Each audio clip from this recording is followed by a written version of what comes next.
AIB দিতে যাওয়ার আগে নতুন করে কেস ল বা জাজমেন্ট সেগুলো কি নতুন করে পড়ার দরকার রয়েছে এআইবির জন্য? আমি বলবো না। কেন না বলছি?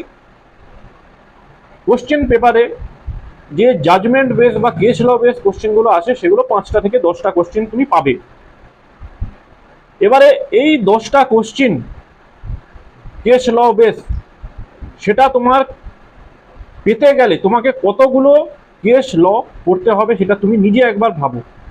তবে কি ইম্পর্টেন্ট যে কেস লগুলো যেগুলো তুমি এলএলবি বা বিএলএলবি করার সময় পড়ে এসেছো সেগুলো একবার রিভাইজ করে যাও, সেগুলো একবার দেখে যাও। ইম্পর্টেন্ট যে কেস লগুলো বেশিরভাগ কনস্টিটিউশনে রয়েছে বা এনভায়রনমেন্ট লতে রয়েছে, এই যে সাবজেক্টগুলো এবং কেস লগুলো যেগুলো তোমার কাছে পুরনো, অর্থাৎ তুমি ইতিপূর্বে পড়ে এসেছো, সেগুলো দেখে যাও, দেখে যেতে পারো, কোনো অসুবিধা নেই। কিন্তু নতুন করে এআইবি প্রিপারেশনের জন্য কেস ল স্টাডি করা আমি বলবো এখন করার দরকার নেই। কারণ তুমি একটা কেস ল পড়ে গেলে কিন্তু পরীক্ষায় যে কোশ্চেন এলো সেটা অন্য। সুতরাং আমি বলবো নতুন করে টাইম নষ্ট করার প্রয়োজন আছে বলে আমার মনে